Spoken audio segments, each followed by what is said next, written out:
Assalamualaikum warahmatullahi wabarakatuh. Hello, my name is Ulya Darojat 196121057 dari kelas PBI 6B.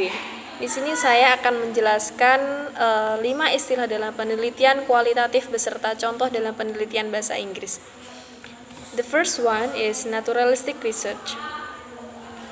Qualitative naturalistic approach. This term indicates that the implementation of this does occur naturally, as it is in normal situations that are not manipulated by circumstances and conditions, emphasizing the description of natural phenomena from the participant's point of view, social and institutional context. So that the qualitative approach is generally inductive, interaction or naturalistic approach. As Bagong Suyanto and Sutinah argue, naturalistic or natural because researchers do not try to manipulate to even simulate the research atmosphere. The thing studied is the real-world situation as it occurs naturally. Researchers, as much as possible, do not disrupt or control. He is open to whatever comes up. There are no predetermined constraints on the expected results. The rationale for using the term naturalistic interaction is nothing but empirical reality, which shows that there are types of interactions that occur naturally in almost all societies. An example of this research title is Learning with Integrating the Values of Faith and Faith in English Lessons for Islamic Elementary Schools Students Al-Fiqhiyah Kradenan. The second one is artistic research. Qualitative research methods are named as new methods because of their recent popularity. This method is also called the artistic method because the research process is more artistic and less paterned. In qualitative research, a researcher acts as a human instrument and with data collection techniques, participants' observation and in-depth interviews, the researcher must interact with data sources. That way, qualitative researchers must really know the person who provided the data.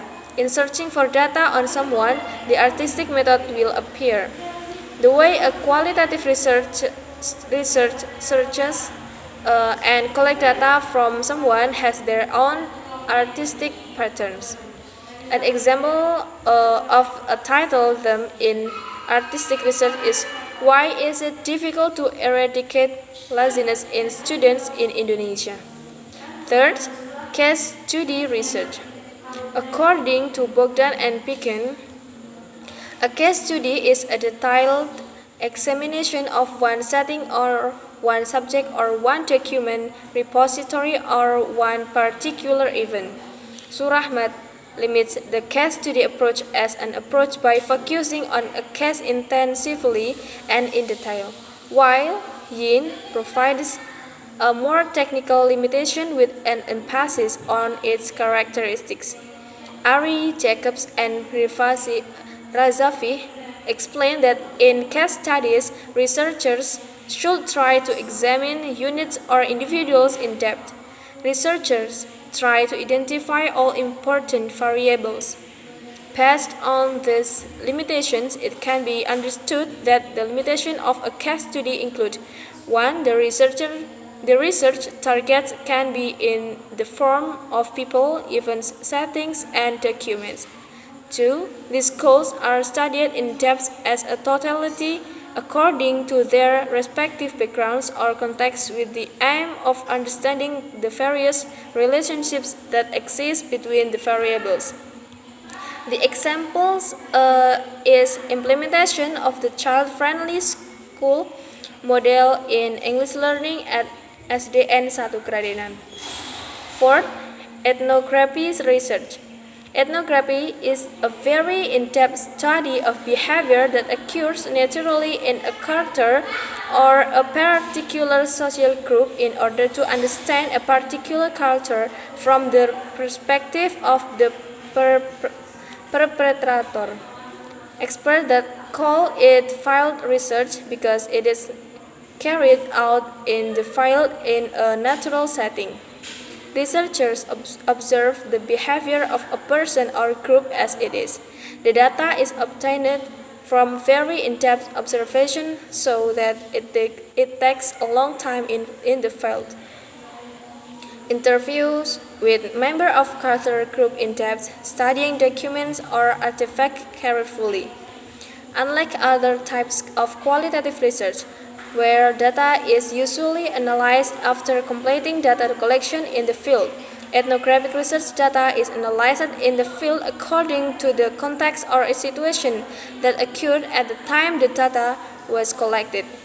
Ethnographic research is anthropological in nature because of its methodological roots from anthropology. Education experts can use ethnography to research education in rural schools or schools in urban centers. 5. Phenomenological research.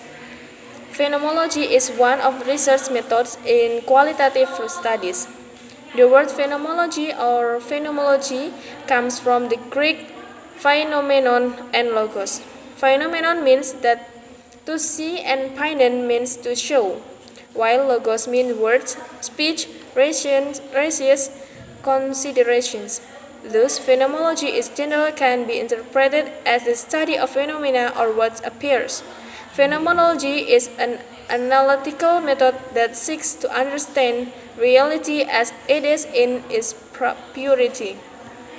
Phenomenological research tries to explain or reveal the meaning of concepts or phenomena of experience based on awareness that occurs in several individuals. Researchers in this case can develop meaning from individuals and also ask individuals to describe their daily life experiences. The data collected is closely related to ongoing research, and the researchers try to approach the objects of this study critically and with careful observation, without prejudice to any previous conceptions. The end of phenomenon study report is that reader has a better understanding of the essence, the invariant structure or essence of the experience, the introduction of a single unifying meaning of the existing experience. This method is easier with dealing with multiple realities. An example of a real form of research, the following is a research conducted by raising the problem. Parental participation in form of thought, energy, and finance as the role of guardians of students as at State Elementary School 1 Luksumawe in learning English. That's all from my explanation. Thanks. Wassalamualaikum warahmatullahi wabarakatuh.